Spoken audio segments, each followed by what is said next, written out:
Assalamualaikum warahmatullahi wabarakatuh. Hai anak-anak, selamat pagi. Ketemu lagi dengan Pak Sidik. Setelah sekian lama kita tidak melaksanakan pembelajaran dan kalian melaksanakan PTS yang telah berakhir kemarin hari Selasa, maka hari ini kita akan memulai lagi pembelajaran seperti biasa, tatap muka, yaitu dalam rangka pembelajaran dari rumah. Nah, masih ingat pesan Pak Sidik? Meskipun dari rumah kita harus tetap jaga kesehatan dan juga semangat belajar. Nah, mari kita awali pembelajaran pada pagi hari ini dengan membaca doa seperti biasa. Bersama-sama berdoa mulai. A'udzu billahi minasyaitonir rajim. Bismillahirrahmanirrahim. Raditu billahi rabba wabil islami dina wabi muhammadin nabiyya wa rasula rabbi zidni ilma warzuqni fahma. Amin. Nah, anak-anak, hari ini kita akan belajar bersama-sama yaitu mata pelajaran fikih. Nah, kita akan masuk ke bab 3 yaitu sholat bagi orang yang sakit. Nah, kalau orang yang tidak sakit itu biasanya sholatnya seperti biasa, berdiri dengan berdiri dan rukuk, sujud dan sebagainya. Lalu bagaimana ketika orang sakit, misalnya kakinya tidak bisa ditekuk atau tidak mampu untuk berdiri? Kalau berdiri misalnya pingsan, nah itu bagaimana? Nah, mari kita simak bersama-sama berikut ini ketentuan sholat bagi orang sakit. Sholat dalam keadaan sakit. Sholat merupakan ibadah yang wajib dilaksanakan. Ketika sakit pun kita wajib mendirikan sholat. Kalau kita tidak bisa mendirikan sholat dengan berdiri, maka kita boleh mendirikan sholat dengan duduk. Bagaimana kalau kita tidak bisa mendirikan sholat dengan duduk? Jika tidak bisa dengan duduk, sholat bisa dilakukan dengan berbaring atau terlentang. Islam merupakan agama yang mudah dan tidak pernah mempersulit pemeluknya. Jadi sudah ada anjurannya ya, sholat dalam keadaan sakit itu. Pak, saya sakit Pak, jadi saya nggak bisa sholat Pak. Bukan alasan tidak bisa sholat, tapi di sini dijelaskan macam-macamnya ya, sholat dengan duduk, berbaring atau terlentang. Ya.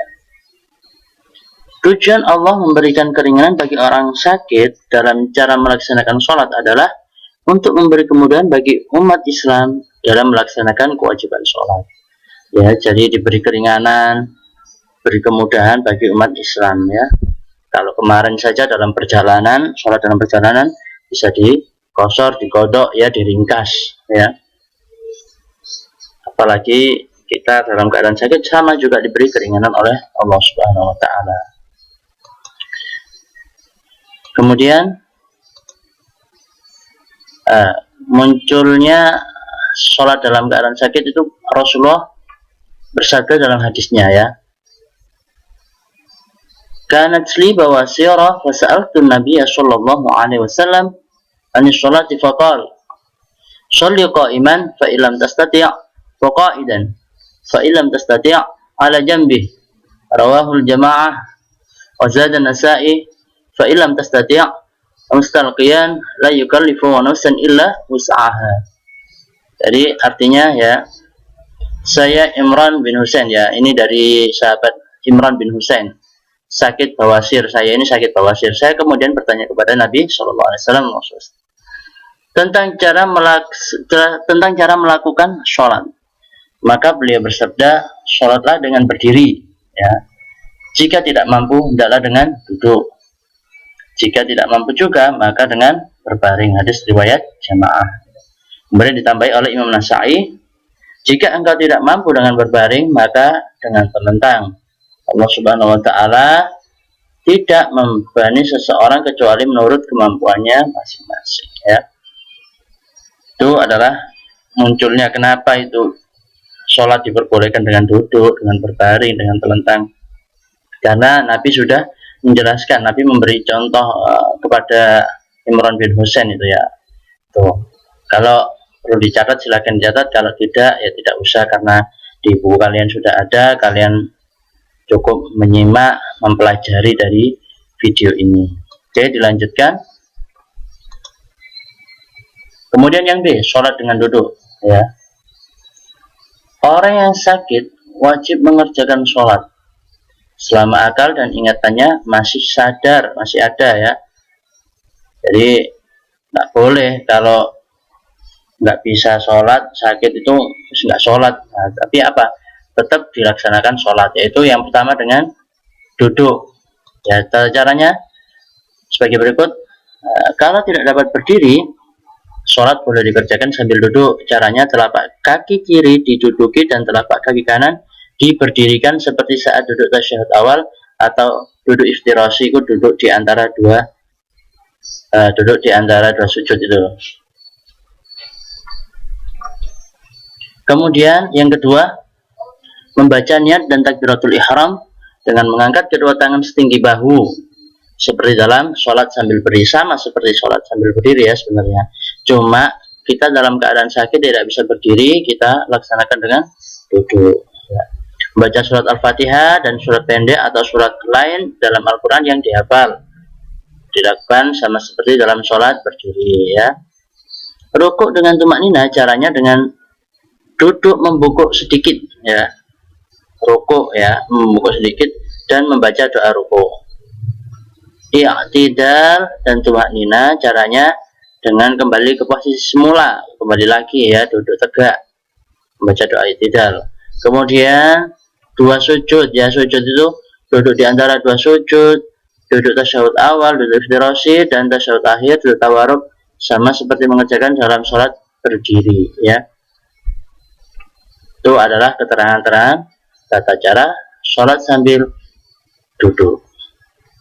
Bagaimana sih Pak? Kok masih bingung? Nah, kalau masih bingung kita lihat ada gambarnya Pak. Saya memberi contoh pada gambar di buku kalian juga sudah ada ya.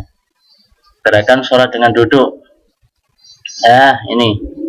Yang pertama adalah takbir ya. Takbir seperti ini duduk. Nah, ini posisi kakinya seperti ini. Kaki kiri diduduki ya. Tidur kaki kirinya. Yang kanan adalah berdiri ya. Duduk di antara dua sujud ini ya. Duduk iftirasi. Kemudian bersendekap. Nah, bersendekap seperti ini. Baca surat Al-Fatihah, kemudian rukuk, agak membungkuk ya, agak membungkuk. Kemudian kembali lagi, tidak. Kemudian sujudnya kembali seperti ini ya, sujud seperti ini, agak membungkuk lagi ya, lebih dibungkukkan lagi.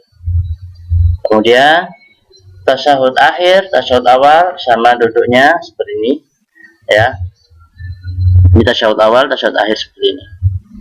Ya duduknya, kemudian salam menoleh ke kanan dan ke kiri. Bacaannya sama seperti sholat sambil berdiri ya, cuma kita sakit, kita dalam keadaan sakit nggak bisa berdiri, jadi bisanya sambil duduk ya, seperti ini sholatnya.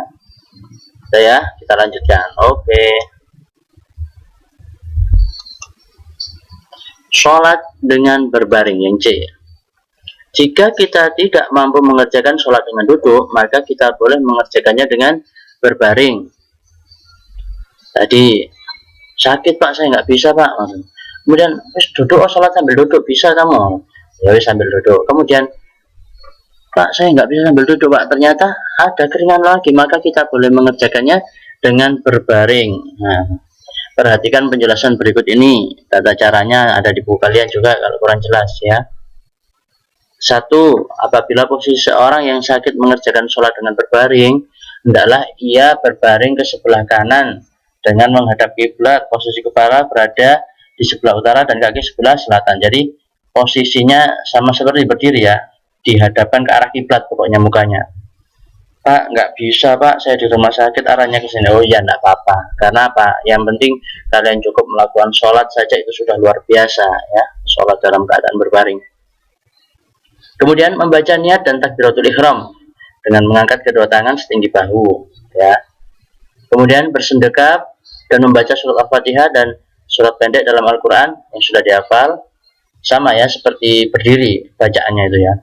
Cuma kita ini sedang berbaring ya, kalau tadi duduk, kita sekarang mengerjakannya dengan berbaring. Kemudian yang keempat, rukuk dan sujud dengan menggerakkan kepala ke muka ya. Jadi rukuk dan sujud itu agak ke muka, kemudian pada saat sujud lebih ditundukkan lagi. Jadi wajahnya ini agak tunduk ya, seperti itu. Untuk i'tidal dan duduk di antara dua sujud, cukup kembali ke posisi semula dan membaca doanya sama seperti bacaan dalam sholat berdiri. Kemudian yang 6, begitu juga dengan tasyahud awal dan tasyahud akhir, cukup kembali ke posisi semula dengan membaca doanya seperti dalam sholat berdiri. Ya, nanti Pak nggak paham Pak, ya kita akan lihat pada gambarnya nih seperti apa. Saya berikan contohnya. Gerakan sholat dengan berbaring, ya gerakannya seperti apa? Yang pertama seperti ini ya. Nah ini yang pertama, takbiratul ihram, digerakkan tangannya, ya tangannya ini bergerak setinggi bahu semampunya, apa-apa. Kemudian posisinya menghadap ke mana? Ke kiblat ini mukanya ya. Kalau nggak bisa ke kiblat ya, ini kalau di rumah sakit posisinya di mana saja sudah boleh ya. Insya Allah sudah sah, karena Allah tidak mempersulit umat Islam, tidak mempersulit umatnya, semuanya dilakukan dengan baik dan benar yang penting ya. Kemudian yang kedua, setelah takbir sendekap membaca doa, membaca surat Al-Fatihah, membaca surat pendek yang dihafal, kemudian seperti ini sampai selesai ya. Kemudian ini posisinya agak maju dulu. Kalau sujud atau ruku itu posisinya agak dimajukan ya. Ketika tasyahud akhir, tasyahud awal sama kembali ke seperti semula ya. Oke, kita lanjut ke berikutnya. D, yaitu sholat dengan telentang. Telentang ini boleh tak Pak sholat dengan telentang? Ya tidak ya, terlentang atau telentang. Kalau di bukumu itu telentang. Ya sudah, kita lanjut aja ya. Jika duduk seperti biasa dan berbaring, juga kita tidak mampu, maka boleh dengan telentang. Ini bukan nelentang loh ya, bukan tidur ini ya, tidur terlentang. Perhatikan uraian berikut ini ya, lihat. Kedua kaki diarahkan ke kiblat jika memungkinkan, kepalanya diberi bantal agar mukanya dapat menghadap ke kiblat. Dengan demikian, posisi tidurnya bagian kepala berada di sebelah timur dan kaki di sebelah barat, ya seperti itu. Jadi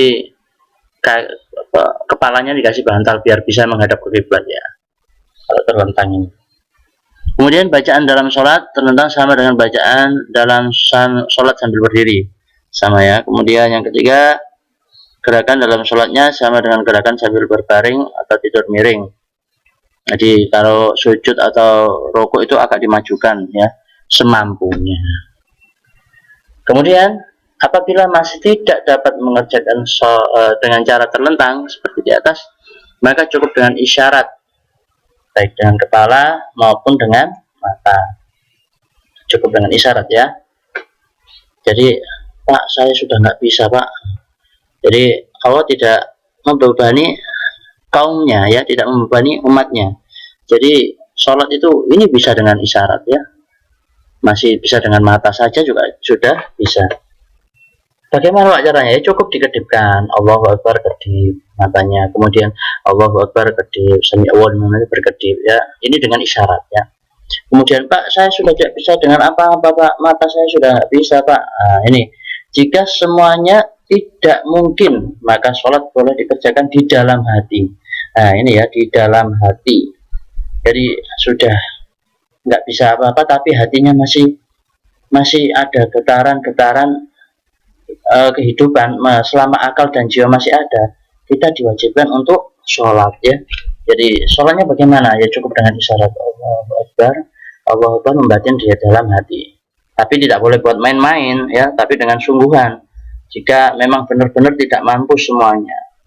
Kalau mampu dibuat main-main, nah ini nanti Allah yang murka ya, Allah yang marah. Itu adalah keterangan dari sholat dengan terlentang. Pak, banyak sekali Pak. Ini bukan kalian catat semua ya, kalian cari rangkuman-rangkuman yang kalian sekiranya tidak bisa, kalian ringkas. Tidak bisa, mana yang ini sulit kalian pahami, itu yang kalian catat ya, yang sulit dipahami mana itu kalian catat. Oke, seperti apa posisinya? Posisinya gerakan sholat dengan terlentang ya.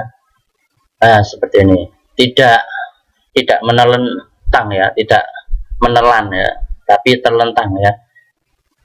Nah, seperti ini posisinya. Jadi dikasih bantal agar bisa menghadap ke kiblat, melihat kiblat seperti itu. Oke, jadi itu tadi tata cara sholat bagi orang sakit.